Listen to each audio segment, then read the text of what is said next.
L'agresseur présumé de Fanny App libéré sous condition. Xavier B., l'agresseur présumé de l'athlète brabançonne Fanny App, a été libéré sous condition, hier. Une décision du juge d'instruction, que le parquet de Halle-Vilvoorde a confirmée aujourd'hui, sans toutefois faire de commentaires, le dossier n'étant pas clôturé. L'annonce de cette libération suscite une vive crainte chez la jeune trentenaire. Pour rappel, la jeune femme avait été poignardée dans un train à Linkbeek, le 13 février dernier. Elle avait été sérieusement blessée. L'auteur présumé, son ancien compagnon, avait alors fui en France avant d'être extradé et incarcéré en Belgique pour coups et blessures volontaires.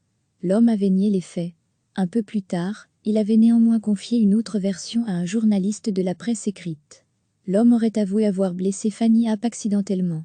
Xavier B. avait déjà fait l'objet de plusieurs plaintes pour harcèlement ces dernières années. Fanny App avait d'ailleurs fait part de son indignation sur les réseaux sociaux. L'avocate de Fanny App ignore les raisons de cette libération sous condition. L'homme ne peut entrer en contact avec son ex-compagne. Il doit aussi respecter un périmètre de sécurité, explique maître Philippine Crespin, conseil de la jeune athlète. Nous redoutions cette libération. Aujourd'hui, ma cliente est très inquiète. Elle a du mal à l'accepter, même si elle est aidée sur le plan juridique et psychologique.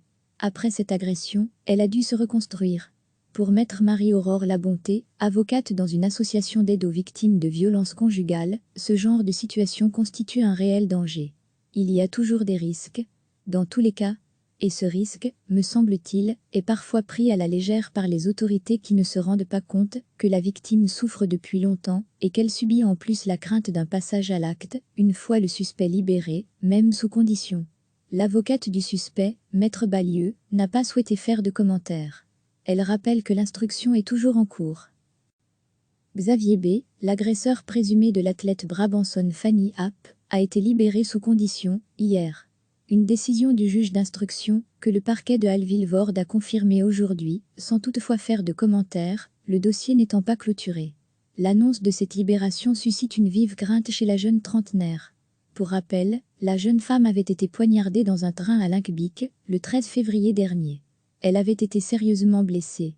L'auteur présumé, son ancien compagnon, avait alors fui en France avant d'être extradé et incarcéré en Belgique pour coups et blessures volontaires. L'homme avait nié les faits. Un peu plus tard, il avait néanmoins confié une autre version à un journaliste de la presse écrite. L'homme aurait avoué avoir blessé Fanny App accidentellement. Xavier B. avait déjà fait l'objet de plusieurs plaintes pour harcèlement ces dernières années. Fanny App avait d'ailleurs fait part de son indignation sur les réseaux sociaux. L'avocate de Fanny App ignore les raisons de cette libération sous condition. L'homme ne peut entrer en contact avec son ex-compagne. Il doit aussi respecter un périmètre de sécurité, explique maître Philippine Crespin, conseil de la jeune athlète. Nous redoutions cette libération. Aujourd'hui, ma cliente est très inquiète. Elle a du mal à l'accepter, même si elle est aidée sur le plan juridique et psychologique. Après cette agression, elle a dû se reconstruire. Pour maître Marie-Aurore Labonté, avocate dans une association d'aide aux victimes de violences conjugales, ce genre de situation constitue un réel danger. Il y a toujours des risques, dans tous les cas, et ce risque, me semble-t-il, est parfois pris à la légère par les autorités qui ne se rendent pas compte que la victime souffre depuis longtemps et qu'elle subit en plus la crainte d'un passage à l'acte, une fois le suspect libéré, même sous condition. L'avocate du suspect, maître Balieu, n'a pas souhaité faire de commentaires. Elle rappelle que l'instruction est toujours en cours. Cliquez sur s'abonner pour recevoir les dernières nouvelles.